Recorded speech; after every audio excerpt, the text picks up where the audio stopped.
नमस्कार दोस्तों, welcome to light mode YouTube platform. दोस्तों आज हम देखेंगे 23 मई के important questions. Number 1, who bought 2.32% stake in Jio platforms for ₹11,367 crore. इसका राइट आंसर है KKR। इससे पहले भी इन सारे कंपनियों ने इसमें स्टेक ले रखा है। लगभग 74,000 करोड़ रुपये जियो प्लेटफॉर्म में आ चुके हैं और इसने अपने 17% डाइल्यूट किए हैं जियो प्लेटफॉर्म्स ने। आप यह सारा इसमें देख सकते हैं कि KKR और विस्टा इक्विटी दोनों ने 2.3% स्टेक लिया। फिर जनरल अटलांटिक और सिल्वर लेक ने रिस्पेक्टिवली 1.3% एंड 1.1%, और फेसबुक ने 10% स्टेक लिया। तो यह रहा आखिरी आंकड़ा। बढ़ते हैं अगले प्रश्न पे। The RBI of India has reduced repo rate by dash basis points to 4% in an effort to further boost liquidity in the economy। आपको बता दें कि 100 बेसिस पॉइंट 1% के बराबर होता है। इसका मतलब 10 बेसिस पॉइंट 0.1% के बराबर होगा। अगर इससे पहले जो पॉलिसी रेपो रेट था वह 4.4% था और अब यह घट के 4% हो गया, तो इसका सही आंसर क्या होगा दोस्तों? जी हाँ, 40 बेसिस पॉइंट। इसके साथ ही आपको बता दें कि EXIM bank, export import bank और SIDBI, small industries development bank of India, दोनों को अलग अलग 15,000 करोड़ रुपये का लाइन ऑफ क्रेडिट मिला है। LOC लाइन ऑफ क्रेडिट का मतलब यह है कि लोग जब चाहे जितना चाहे पैसे निकाल सकते हैं 15,000 करोड़ लिमिट तक, और उस पर पॉलिसी रेपो रेट का इंटरेस्ट लगेगा जो कि 4% है। आपको जितने भी क्वेश्चंस अभी हाल में RBI से निकले हैं वह आपको एक वीडियो में कल मिल जाएगा, तो आप देखना ना भूलें। बढ़ते हैं अगले प्रश्न पे। 23 मई को क्या मनाया जाता है? Right answer is world turtle day, means कछुआ दिवस। इस साल का थीम था कि हम कछुओं के बारे में ज़्यादा जानने और अवेयरनेस उसके बारे में फैलाएं। So learning more about tortoise. खैर यह इतना इंपॉर्टेंट यह थीम है नहीं।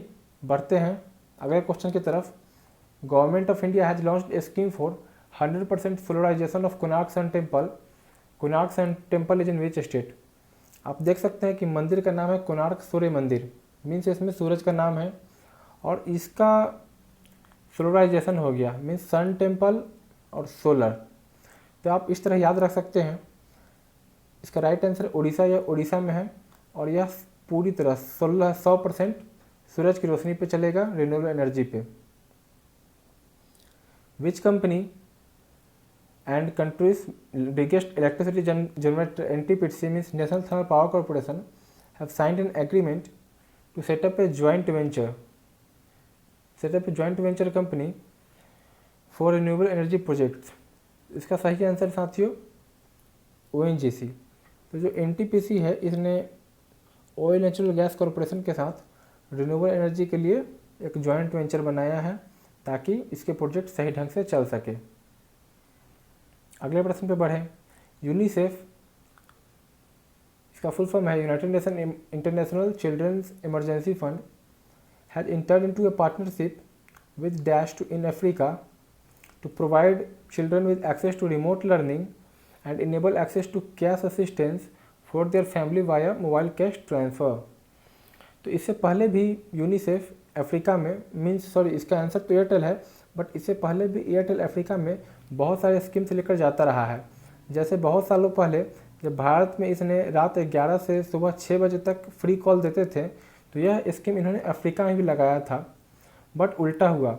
भारत में यह काफ़ी पॉपुलर हुआ और इस एयरटेल ने काफ़ी कमाई की, बट अफ्रीका में यह उल्टा हो गया और वहाँ यह पूरी तरह फ्लॉप कर गया है स्कीम।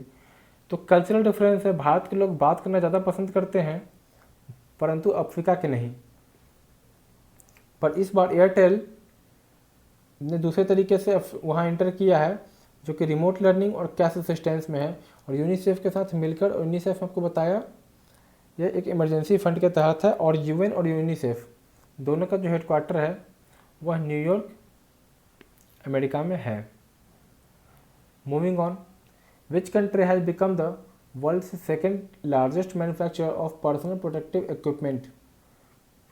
पीपी जो होता है यह इबोला का टाइम काफ़ी फेमस हुआ था। इबोला में चूँकि बीमारी काफ़ी ज़्यादा इन्फेक्शन क्रिएट करती है, संक्रामक होती है, तो पीपी हमेशा डॉक्टर लगा के रहते थे। यहाँ तक कि जब बॉडी को जब आखिरी राइट्स के लिए ले जाया जाता था तो भी लोग पीपी में ही होते थे। और इससे बचने के लिए अभी इंडिया में बहुत सारे डॉक्टर्स नर्सेस को बीमारियाँ हो रही है। आपने देखा हो कल महाराष्ट्र ने भी केरल से 100 डॉक्टर्स और कुछ नर्सेस मांगे हैं, तो काफ़ी डॉक्टर नर्सेस की मौत हो रही है। तो कोविड में डॉक्टर्स के लिए पीपी काफ़ी ज़रूरी हो जाता है। और जिस तरह केसेस बढ़ रहे हैं उस केसेस में भारत ने आत्मनिर्भर बनने की दिशा में एक भारी कदम लिया है और मात्र 2 महीने के अंदर वर्ल्ड का दूसरा नंबर मैन्युफैक्चर बन गया है पीपीई का, वर्ल्ड सेकेंड लार्जेस्ट मैन्युफैक्चर। पहले पे अनडाउटेडली चाइना है, इसका सही आंसर हो जाएगा इंडिया। और आपको पता है आईसीएमआर, मैंने आपको कल बताया था, आईसीएमआर जो है वो बीसीजी जो कि टीबी की बीमारी दवा होती है, बैसिलस कैलमेटिक, उस पर रिसर्च कर रही है। और अब HCQ हाइड्रोक्लोरोक्विन को भी अब एंटी HIV ड्रग से रिप्लेस किया जा रहा है। मीन्स माना जा रहा है कि एंटी HIV ड्रग इससे ज़्यादा इम्पैक्टफुल है, जो कि AZT एजिडोथाइमाइडाइन। बढ़ते हैं 8वें प्रश्न की तरफ। IRDAI has approved union bank of India to continue its -% holding in India first life insurance. इसका सही आंसर है 30%। IRDAI जो है होता क्या है कि 2 चीज़ें होती है, रिस्क और इंश्योरेंस। तो यह कुछ संबंध इस तरह है कि अगर रिस्क अगर स्मोल्डरिंग कोल की तरह है, मीन्स कभी भी इसमें आग पकड़ सकती है कोयले में, तो इंश्योरेंस जो है एक तरह का फायर एक्सटिंग्विशर की तरह होता है ताकि इस आग को बुझाया जा सके। आप कितना भी कुछ कर ले तो ज़रूरी नहीं कि आप हमेशा सुरक्षित रहें, तो उसके लिए प्रोटेक्शन लिया जाता है जो कि इंश्योरेंस है। भारत में 2000 में प्राइवेट प्लेयर्स के लिए इंश्योरेंस सेक्टर खोला गया और उसके जस्ट बाद मीन्स अप्रैल 2000 में ही IRDAI का गठन हुआ, ताकि कोई भी कंपनी इसके तहत आती है तो उसके रजिस्ट्रेशन से लेके उसके ऑब्लिगेशंस तक सबको IRDAI क्रियान्वयन कर सके सभी प्लेयर्स का।